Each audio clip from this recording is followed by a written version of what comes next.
100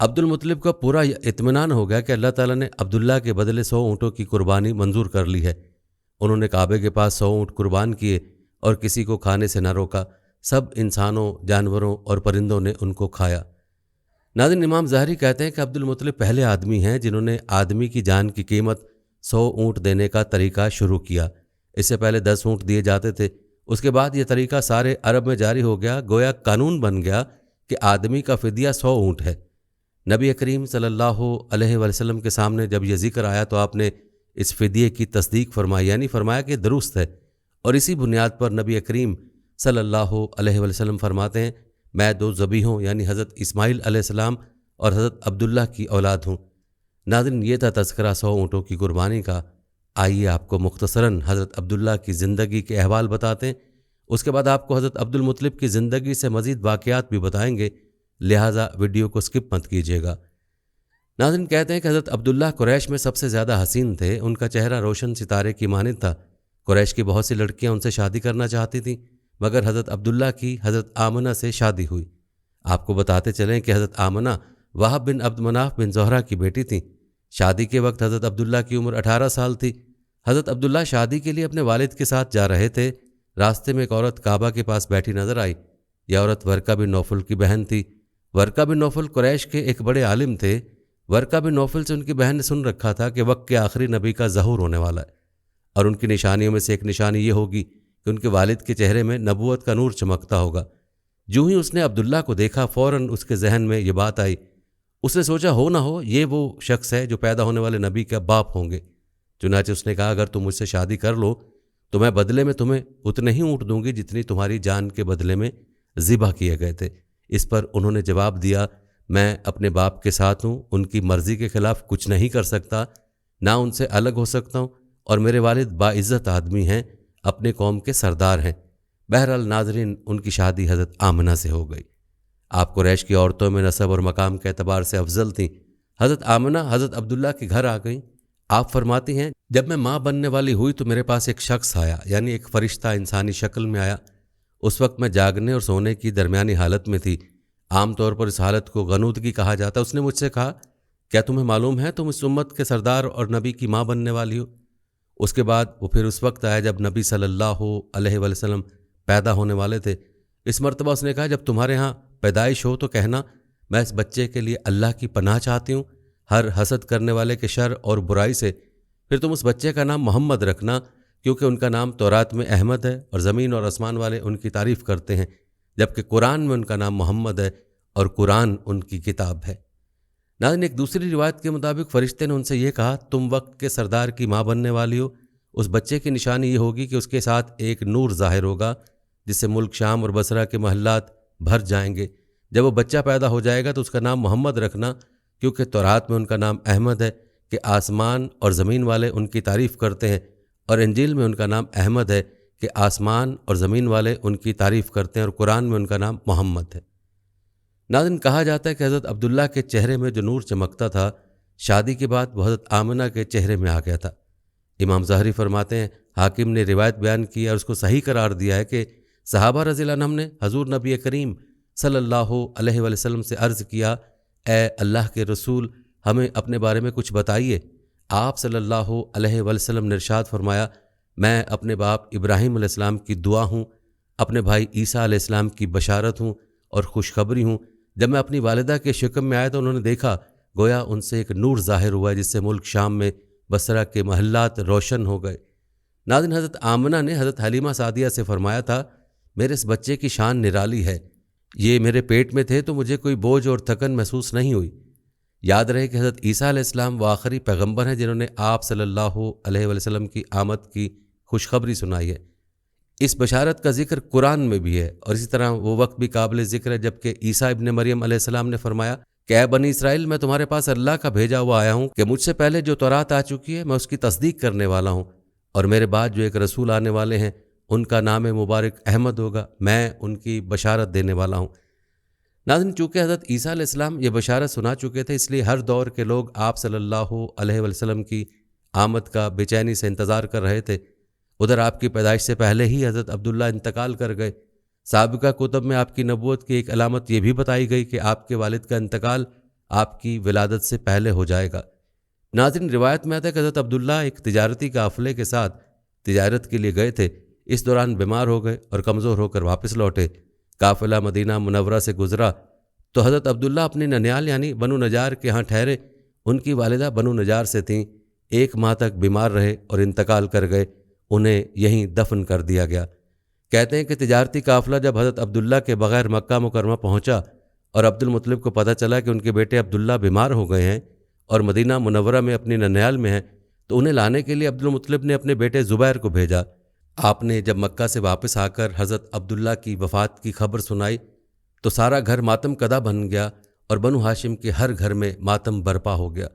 خود حضرت آمنہ رضی اللہ تعالیٰ عنہا نے اپنے مرحوم شوہر کا ایسا پردرد مرثیہ کہا ہے کہ جس کو سن کر آج بھی دل درد سے بھر جاتا ہے، جو ویڈیو کے لمبا ہونے کے خوف سے شامل نہیں کیا جا رہا۔ ناظرین، روایت ہے کہ حضرت عبداللہ رضی اللہ تعالیٰ عنہ کی وفات پر فرشتوں نے غمگین ہو کر بڑی حسرت کے ساتھ یہ کہا کہ الہی عز و جل، تیرا نبی یتیم ہو گیا۔ اللہ عز و جل نے فرمایا، کیا ہوا؟ میں اس کا حامی و حافظ ہوں۔ ناظرین، جہاں تک بات ہے حضرت عبداللہ رضی اللہ تعالیٰ عنہ کے ترکے کی، تو آپ کے ترکے میں ایک لونڈی ایمن جس کا نام برکہ تھا، کچھ اونٹ، کچھ بکریاں تھیں۔ یہ سب ترکہ حضور سرور عالم صلی اللہ علیہ وسلم کو ملا۔ کہتے ایمن بچپن میں حضور اقدس صلی اللہ علیہ وسلم کی دیکھ بھال کرتی تھیں، کھلاتی پلاتی، کپڑا پہناتی، پرورش کی پوری ضروریات مہیا کرتی۔ اسی لیے حضور اقدس صلی اللہ علیہ وسلم تمام عمر ایمن کی دلجوئی فرماتے رہے اور اپنے محبوب و مشہور غلام حضرت زید بن حارثہ رضی اللہ تعالیٰ عنہ سے ان کا نکاح کر دیا اور ان کے شکم سے حضرت اسامہ رضی اللہ تعالیٰ عنہ پیدا ہوئے۔ ناظرین، جو شان دو جہاں کے بادشاہ سرور کونین صلی اللہ علیہ وسلم کے والد گرامی کی اور آپ کے آبا کی ہونی چاہیے، اس سے انکار نہیں کیا جا سکتا۔ یاد رہے کہ جو ہستی جتنی زیادہ شان والی ہوا کرتی ہے تو اس کے متعلقین بھی ایسی ہی شان والے ہوا کرتے ہیں۔ ناظرین، یہ تذکرہ بیچ میں نبی کریم صلی اللہ علیہ وسلم کے والد گرامی اور حضرت عبد المطلب کے لاڈلے صاحبزادے حضرت عبداللہ کا آپ نے ملاحظہ کیا۔ ناظرین، یاد رہے کہ حضرت عبد المطلب حضرت ابراہیم علیہ السلام کے دین حنیف پر تھے، موحد تھے اور بت کی عبادت نہیں کرتے تھے۔ آپ علیہ السلام نے اپنی ساری زندگی میں احد اور واحد اللہ کے بغیر کسی کی عبادت نہ کی اور بت پرستی اور گمراہی کے تاریک زمانے میں پختہ ایمان کے ساتھ اپنے دین کو محفوظ کیا۔ حضرت عبد المطلب اپنے چچا کی وفات کے بعد اپنے خاندان کے موروثی مناصب کے وارث بنے۔ عبد المطلب حسن تدبیر اور اپنی کرامات کی وجہ سے مکہ میں لوگوں کی نظر میں ہر دل عزیز قرار پائے اور قریش نے آپ کو سردار کے طور پر قبول کیا۔ تاریخی روایت بتاتی ہیں کہ حضرت عبد المطلب اس زمانے میں قریش کے سردار تھے اور ان کا کوئی مد مقابل نہیں تھا، کیونکہ اللہ نے اس جیسی بزرگواری کسی کو نہیں دی، اور ان کو زمزم کے کنویں جو مکہ میں ہے اور ذوالحرم جو طائف میں ہے سے سیراب کیا۔ ان واقعات کی تفصیل آگے آنے والی ہے۔ روایت بتاتی ہے کہ حضرت عبد المطلب بتوں کی عبادت سے دور تھے اور اللہ کو واحد جانتے تھے اور نظر کو پورا کرتے تھے۔ ناظرین، یاد رہے کہ زمزم کا چشمہ حضرت اسماعیل علیہ السلام کے زمانے میں وجود میں آیا تھا، لیکن یہ زمانے کے حوادث سے زیر زمین چلا گیا تھا، جس کو دوبارہ منظر عام پر لانے کی سعادت حضرت عبد المطلب کو حاصل ہوئی۔ یہ واقعہ کیا ہے، آئیے مکمل تفصیل آپ کو بتاتے ہیں۔ روایت میں آتا ہے کہ عبد المطلب کو خواب میں زمزم کا کنواں کھودنے کا حکم دیا گیا، یعنی حضرت اسماعیل علیہ السلام کے کنویں کو، اس کنویں کو قبیلہ جرہم کے سردار مزاز نے پاٹ دیا تھا۔ یاد رہے کہ قبیلہ جرہم کے لوگ اس زمانے میں مکہ کے سردار تھے، یعنی بیت اللہ کے نگراں تھے۔ انہوں نے بیت اللہ کی بے حرمتی شروع کر دی۔ ان کا سردار مزاز بن عمر تھا، وہ اچھا آدمی تھا۔ اس نے اپنے قبیلے کو سمجھایا کہ بیت اللہ کی بے حرمتی نہ کرو، مگر ان پر اثر نہ ہوا۔ جب مزاز نے دیکھا کہ ان پر کوئی اثر نہیں ہوتا تو قوم کو اس کے حال پر چھوڑ کر وہاں سے جانے کا فیصلہ کیا۔ اس نے تمام مال و دولت، تلواریں اور زرہیں وغیرہ خانہ کعبہ سے نکال کر زمزم کے کنویں میں ڈال دیں اور مٹی سے اس کو پاٹ دیا۔ کنواں اس سے پہلے ہی خشک ہو چکا تھا، یوں اس کا نام و نشان مٹ گیا۔ مدتوں یہ کنواں بند پڑا رہا۔ اس کے بعد بنو خزاعہ نے بنو جرہم کو وہاں سے مار بھگایا۔ بنو خزاعہ اور کسی کی سرداری کا زمانہ اسی حالت میں گزرا، کنواں بند رہا، یہاں تک کہ کسی کے بعد عبد المطلب کا زمانہ آ گیا۔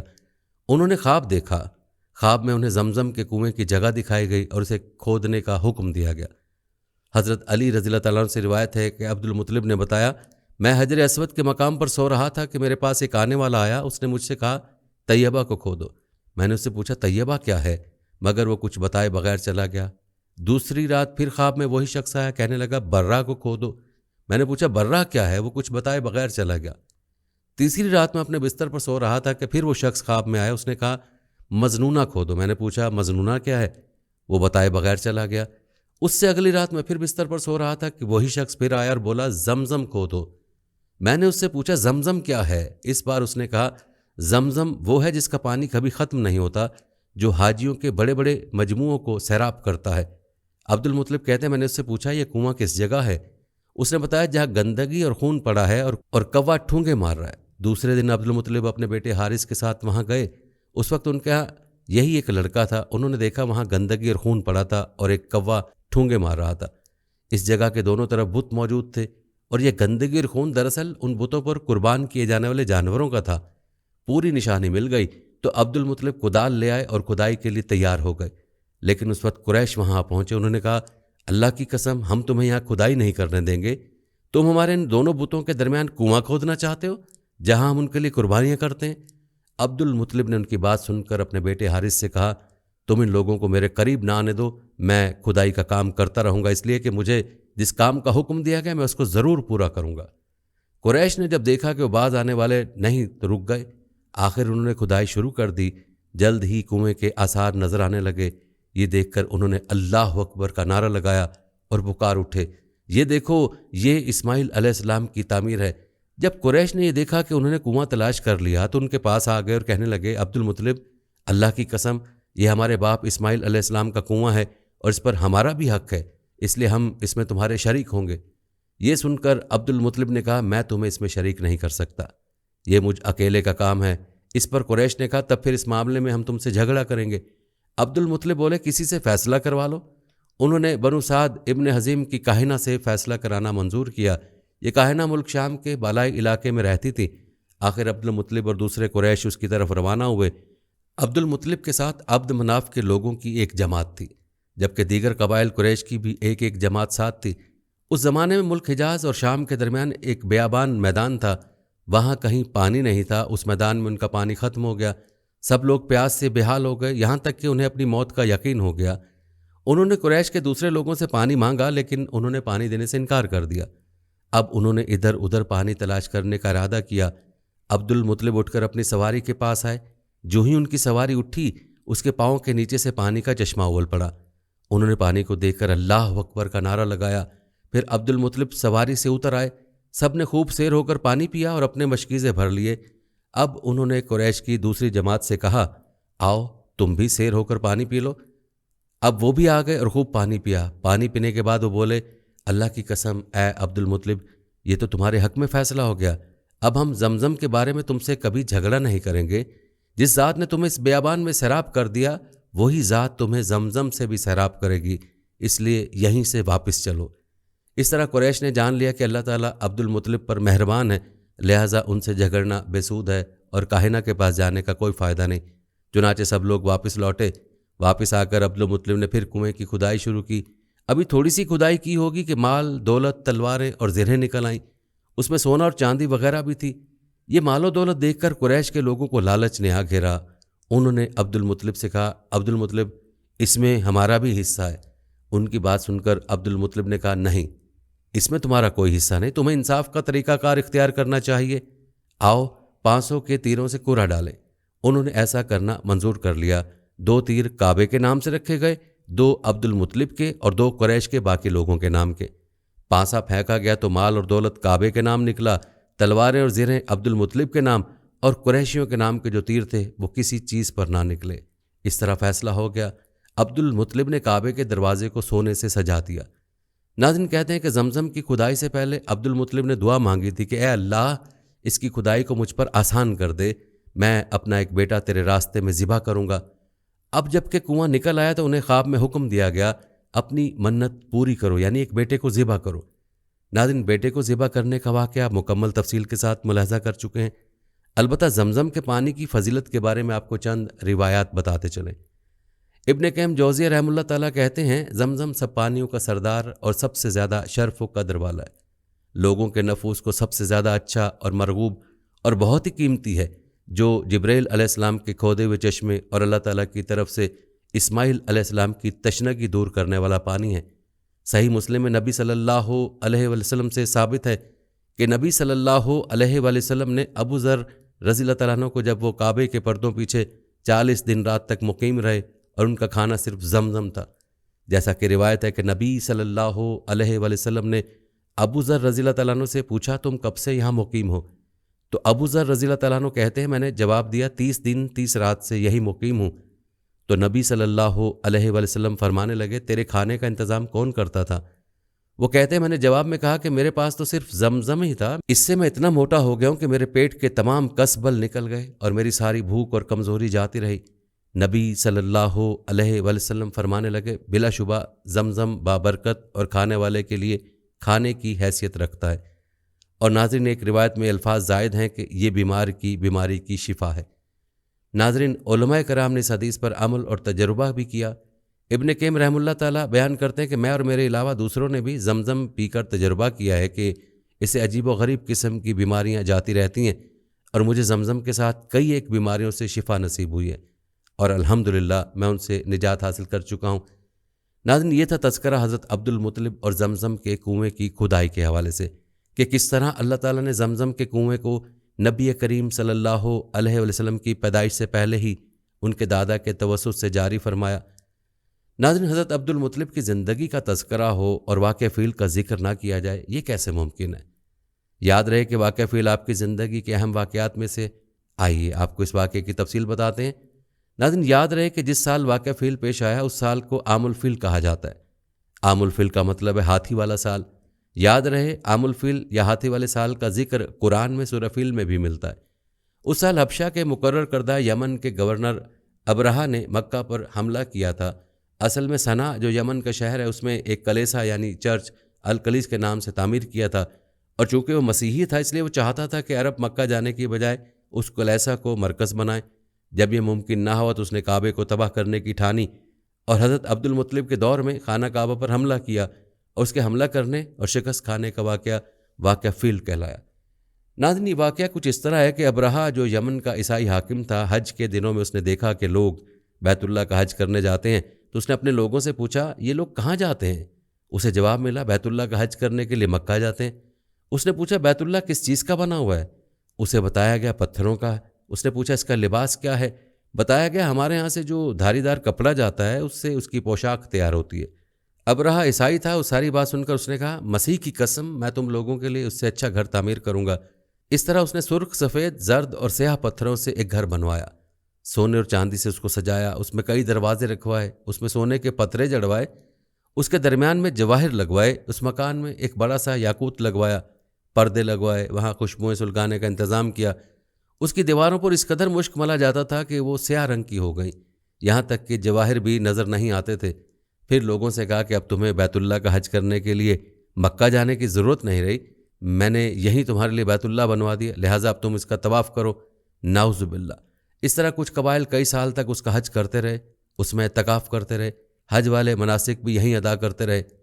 عرب کے ایک شخص نفیل خشمی سے یہ بات برداشت نہ ہو سکی، وہ اس مصنوعی خانہ کعبہ کے خلاف دل ہی دل میں کوڑتا رہا۔ آخر اس نے دل میں ٹھان لی کہ وہ ابرہہ کے اس عمارت کو گندہ کر کے چھوڑے گا۔ پھر ایک رات اس نے چوری چھپے بہت سی گندگی اس میں ڈال دی۔ ابرہہ کو معلوم ہوا تو سخت غضبناک ہوا، کہنے لگا یہ کارروائی کسی عرب نے اپنے کعبے کے لیے کی ہے، میں اسے ڈھا دوں گا، اس کا ایک ایک پتھر توڑ دوں گا۔ اس نے شام و حبشہ کو یہ تفصیلات لکھ دیں، اس سے درخواست کی کہ وہ اپنا ہاتھی بھیج دے۔ اس ہاتھی کا نام محمود تھا، یہ اس قدر بڑا تھا کہ اتنا بڑا ہاتھی روئے زمین پر دیکھنے میں نہیں آیا تھا۔ جب ہاتھی اس کے پاس پہنچ گیا تو اپنی فوج لے کر نکلا اور مکہ کا رخ کیا۔ یہ لشکر جب مکہ کے قرب و جوار میں پہنچا تو ابرہہ نے فوج کو حکم دیا کہ ان لوگوں کو جانور لوٹ لیے جائیں۔ اس کے حکم پر فوجیوں نے جانور پکڑ لیے، ان میں عبد المطلب کے اونٹ بھی تھے۔ نفیل بھی اس لشکر میں ابرہہ کے ساتھ موجود تھا اور یہ عبد المطلب کا دوست تھا۔ عبد المطلب اس سے ملے، اونٹوں کے سلسلے میں بات کی۔ نفیل نے ابرہہ سے کہا قریش کا سردار عبد المطلب ملنا چاہتا ہے، یہ شخص تمام عرب کا سردار ہے، شرف اور بزرگی اسے حاصل ہے، لوگوں میں اس کا بہت بڑا اثر ہے، لوگوں کو اچھے اچھے گھوڑے دیتا ہے، انہیں عطیات دیتا ہے، کھانا کھلاتا ہے۔ یہ گویا عبد المطلب کا تعارف تھا۔ ابرہہ نے انہیں ملاقات کے لیے بلایا۔ ابرہہ نے ان سے پوچھا بتائیے آپ کیا چاہتے ہیں؟ انہوں نے جواب دیا میں چاہتا ہوں میرے اونٹ مجھے واپس مل جائیں۔ ان کی بات سن کر ابرہہ بہت حیران ہوا، اس نے کہا مجھے تو بتایا گیا تھا کہ آپ عرب کے سردار ہیں، بہت عزت اور بزرگی کے مالک ہیں، لیکن لگتا ہے مجھ سے غلط بیانی کی گئی ہے، کیونکہ میرا خیال تھا کہ آپ مجھ سے بیت اللہ کے بارے میں بات کریں گے، جس کو میں گرانے آیا ہوں اور جس کے ساتھ آپ سب کی عزت وابستہ ہے، لیکن آپ نے تو سرے سے اس کی بات ہی نہیں کی اور اپنے اونٹوں کا رونا لے کر بیٹھ گئے۔ یہ کیا بات ہوئی؟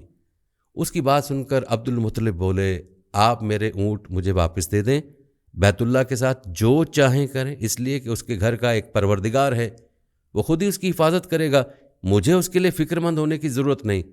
ان کی بات سن کر ابرہہ نے حکم دیا، ان کے اونٹ ان کو واپس دے دیے جائیں۔ جب ان کے اونٹ واپس مل گئے تو انہوں نے ان کے سوموں پر چمڑے چڑھا دیے، ان پر نشان لگا دیے، انہیں قربانی کے لیے وقف کر کے حرم میں چھوڑ دیا تاکہ پھر کوئی انہیں پکڑ لے تو حرم کا پروردگار اس پر غضبناک ہو۔ پھر عبد المطلب ہرا پہاڑ پر چڑھ گئے، ان کے ساتھ ان کے کچھ دوست تھے۔ انہوں نے اللہ سے درخواست کی، اے اللہ، انسان اپنے سامان کی حفاظت کرتا ہے، تو اپنے سامان کی حفاظت کر۔ ادھر سے ابرہہ اپنا لشکر لے کر آگے بڑھا، وہ خود ہاتھی پر سوار لشکر کے درمیان موجود تھا۔ ایسے میں اس کے ہاتھی نے آگے بڑھنے سے انکار کر دیا، وہ زمین پر بیٹھ گیا۔ ہاتھی بانوں نے اسے اٹھانے کی کوشش کی لیکن وہ نہ اٹھا۔ انہوں نے اس کے سر پر ضربیں لگائیں، آنکس چبھوئے، مگر وہ کھڑا نہ ہوا۔ کچھ سوچ کر انہوں نے اس کا رخ یمن کی طرف کیا تو فوراً اس طرف چلنے لگا۔ اس کا رخ پھر مکہ کی طرف کیا گیا تو پھر رک گیا۔ ہاتھی بانوں نے یہ تجربہ بار بار کیا۔ آخر ابرہہ نے حکم دیا، ہاتھی کو شراب پلائی جائے تاکہ نشے میں سے کچھ ہوش نہ رہ جائے اور ہم اسے مکہ کی طرف آگے بڑھا سکیں۔ چنانچہ اسے شراب پلائے گی لیکن اس پر اس کا بھی اثر نہ ہوا۔ ناظرین، کہتے ہیں کہ ابرہہ کے ہاتھی کو اٹھانے کی مسلسل کوشش جاری تھی کہ اچانک سمندر کی طرف سے ان کی طرف اللہ تعالیٰ نے ابابیلوں کو بھیج دیا۔ وہ ٹڈیوں کے جھنڈ کی طرح آئیں۔ دوسری طرف عبد المطلب مکہ میں داخل ہوئے، حرم میں پہنچے اور کعبے کے دروازے کی زنجیر پکڑ کر ابرہہ اور اس کے لشکر کے خلاف فتح کی دعا مانگی۔ ان کی دعا کے الفاظ یہ تھے، اے اللہ، یہ بندہ اپنے قافلے اور اپنی جماعت کی حفاظت کر رہا ہے، تو اپنے گھر یعنی بیت اللہ کی حفاظت فرما، ابرہہ کا لشکر فتح نہ حاصل کر سکے، ان کی طاقت تیری طاقت کے آگے کچھ بھی نہیں، آج صلیب کامیاب نہ ہو۔ ناظرین، یاد رہے کہ صلیب کا لفظ اس لیے بولا کہ ابرہہ عیسائی تھا اور صلیب کو عیسائی اپنے نشان کے طور پر ساتھ لے کر چلتے ہیں۔ اب انہوں نے اپنی قوم کو ساتھ لیا اور ہیرا پہاڑ پر چڑھ گئے، کیونکہ ان کا خیال تھا وہ ابرہہ کا مقابلہ نہیں کر سکیں گے۔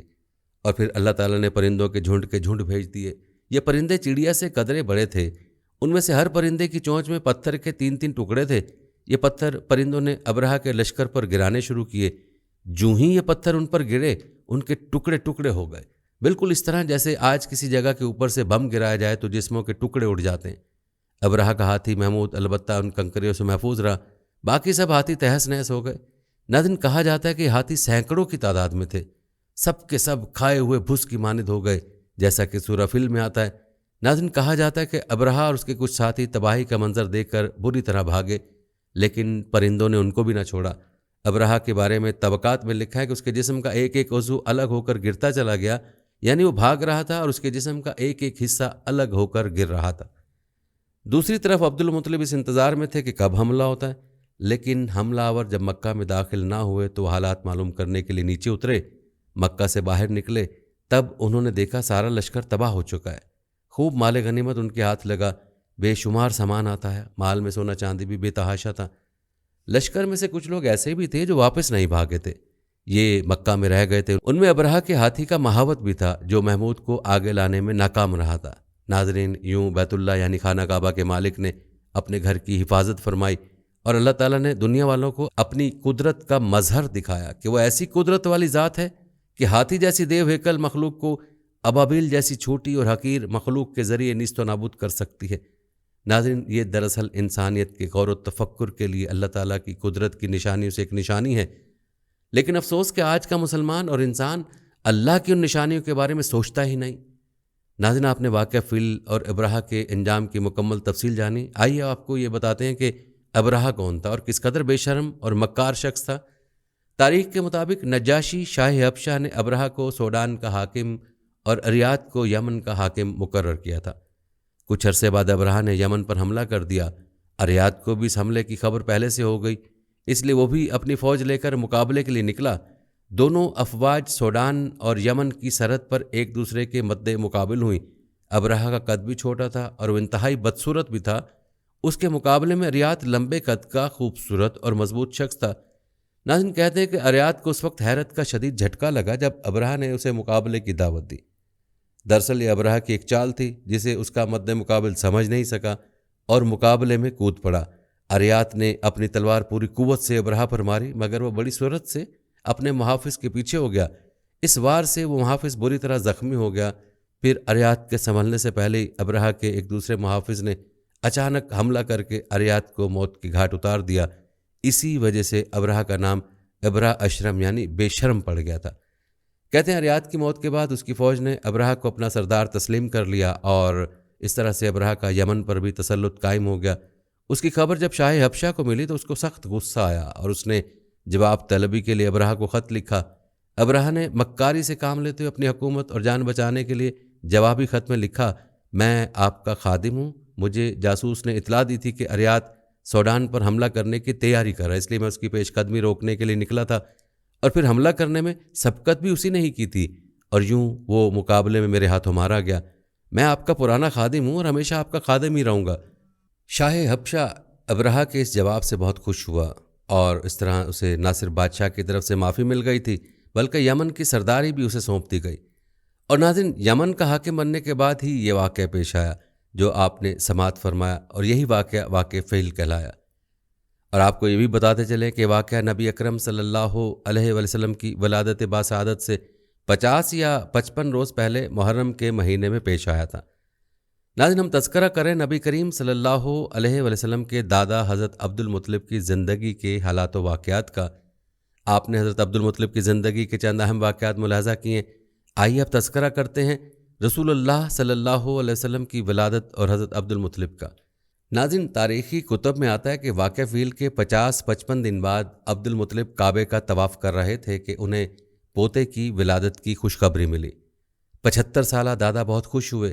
نبی کریم صلی اللہ علیہ وسلم ان کے پیارے فرزند جناب عبداللہ کی یادگار تھے، جن کی زندگی 100 اونٹوں کی قربانی دے کر بچائی گئی تھی، لیکن پھر اچانک وہ فوت ہو گئے۔ ان کی وفات سے بوڑھے باپ کو جو صدمہ پہنچا تھا، پوتے کی ولادت سے ایک حد تک وہ کم ہو گیا۔ عبداللہ کی والدہ یعنی نبی صلی اللہ علیہ وسلم کی دادی کا نام فاطمہ بنت عمر تھا۔ عبداللہ کے 2 سگے بھائی زبیر اور ابو طالب تھے۔ بی بی آمنہ سے نکاح کے بعد عبداللہ نے رواج کے مطابق 3 دن تک سسرال میں قیام کیا، جس کے بعد تجارت کی غرض سے شام چلے گئے۔ واپسی پر یثرب یعنی مدینہ منورہ میں ٹھہرے تاکہ اپنے والد کے حکم کے مطابق کھجوروں کا سودا کریں۔ مدینہ منورہ میں قیام کے دوران وہ بیمار ہو گئے۔ آپ کی بیماری کی خبر مکہ پہنچی تو عبد المطلب نے فوراً اپنے بڑے بیٹے حارث کو عبداللہ کی خبر گیری کے لیے مدینہ روانہ کیا۔ حارث پہنچے تو معلوم ہوا کہ 1 ماہ بیمار رہنے کے بعد عبداللہ انتقال کر گئے ہیں۔ انتقال کے وقت انہوں نے 5 اونٹ، چند بکریاں اور 1 باندی چھوڑی، جس کی کنیت ایمن اور نام برکت تھا۔ یوں حضرت عبداللہ کا انتقال اپنے پیغمبر بیٹے کی ولادت سے چند ماہ پہلے ہی ہو گیا تھا۔ گویا آپ صلی اللہ علیہ وسلم شکم مادر ہی میں یتیم ہو گئے تھے۔ آپ صلی اللہ علیہ وسلم کی والدہ سیدہ آمنہ طہارت، نفس، شرافت، عزت، عفت، عصمت اور پاک بازی میں بے مثال تھیں۔ اپنی قوم میں سیدۃ النساء کے لقب سے مشہور تھیں۔ ددیال اور ننیال دونوں کے اعتبار سے آپ عرب کے بہترین قبیلے اور بہترین قوم میں سے تھیں۔ ولادت باسعادت کے بعد 3-4 دن تک آپ کی والدہ نے آپ کو دودھ پلایا، پھر آپ کے چچا ابو لہب کی آزاد کردہ کنیز صویبہ نے، پھر حلیمہ سعدیہ، اور پھر حلیمہ سعدیہ نے آپ صلی اللہ علیہ وسلم کو دودھ پلایا۔ ناظرین، ہر فیصلے میں اللہ تعالیٰ کی اپنی حکمتیں ہوتی ہیں۔ بندے کا علم بہت محدود ہے۔ وہ قادر مطلق، جو چاہتا ہے وہی ہوتا ہے، اور وہ جو نہ چاہے وہ کبھی نہیں ہو سکتا۔ اس نے اپنے سب سے محبوب بندے اور سید المرسلین شافع محشر کو اس حال میں دنیا میں بھیجا۔ قیامت سے قبل والد شفیق کا سایہ سر سے اٹھ چکا تھا، پھر 6 سال کی عمر میں اپنے محبوب کو والدہ کی مامتا سے بھی محروم کر دیا۔ وہ ان سے بہت بڑا کام لینا چاہتے تھے، اس لیے ان کو آزمائشوں میں ڈال کر کندن بنایا۔ دادا کی شفقت بہت بڑا سہارا تھی۔ عبد المطلب نے اپنے بیٹے بیٹیوں میں سے بھی کسی کے ساتھ اتنی محبت نہیں کی تھی جتنی اپنے اس یتیم پوتے کے ساتھ کی۔ وہ ان کی خوراک، لباس اور راحت و نیند کا اتنا خیال رکھتے تھے کہ سب لوگ یہ دیکھ کر حیرت میں ڈوب جاتے۔ روایت بتاتی ہیں کہ عبد المطلب کا زندگی بھر کا معمول تھا کہ سونے کے وقت میں کوئی ان کی خوابگاہ کے اندر نہیں آ سکتا تھا، نہ ہی کوئی ان کے بستر پر بیٹھنے کی جرت رکھتا تھا۔ اب ننھا محمد صلی اللہ علیہ وسلم نہ صرف ان کی خوابگاہ کے اندر جا سکتے تھے، بلکہ اپنے پوتے کے بغیر وہ خوابگاہ سردار قریش کو گوارا ہی نہ تھی۔ وہ اپنے سارے معمولات کو ترک کر کے حضور صلی اللہ علیہ وسلم کو اپنے ساتھ سلاتے اور ان کی ہر خواہش پوری کرتے۔ حضور صلی اللہ علیہ وسلم کے بچپن میں بعض حیران کن واقعات پیش آئے، انہی میں سے ایک واقعہ سیرت نگاروں نے لکھا۔ اس کے مطابق بنو مدلج کے لوگ کھوج لگانے کے ماہر تھے۔ جس شخص کا پاؤں ایک بار بھی دیکھا ہوتا، زمین پر اس کے نقوش پا دیکھ کر وہ فوراً پہچان لیتے تھے کہ اسی کے نقوش ہیں۔ ایک مرتبہ یہ لوگ مکہ میں آئے تو انہوں نے عبد المطلب سے ملاقات کے دوران کہا، اپنے اس بچے کی بہت حفاظت کرنا، کیونکہ عام بچہ نہیں ہے۔ اس کے قدم سے زیادہ مقام ابراہیم پہ لگے قدم سے مشابہ کسی شخص کا قدم ہم نے کبھی نہیں دیکھا۔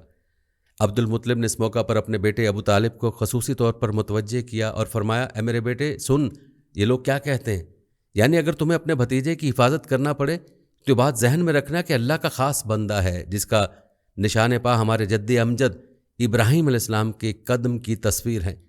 یہاں آپ کو رسول اللہ صلی اللہ علیہ وسلم اور آپ صلی اللہ علیہ وسلم کے دادا عبد المطلب کا ایک عجیب واقعہ بتاتے ہیں۔ یہ واقعہ علامہ ابن جوزی رحم اللہ نے یوں نقل کیا ہے کہ رسول اللہ جب 7 سال کے ہوئے تو آپ کو بہت سخت قسم کا آشوب چشم یعنی آنکھیں دھکنے والا مرض ہوا۔ مکہ میں آپ صلی اللہ علیہ وسلم کا علاج کیا گیا مگر کوئی فائدہ نہ ہوا۔ عبد المطلب سے کسی نے کہا کہ اوکاز کے علاقے میں ایک راہب ہے جو آنکھوں کی تکلیف کا علاج کرتا ہے۔ عبد المطلب حضرت صلی اللہ علیہ وسلم کو لے کر وہاں گئے۔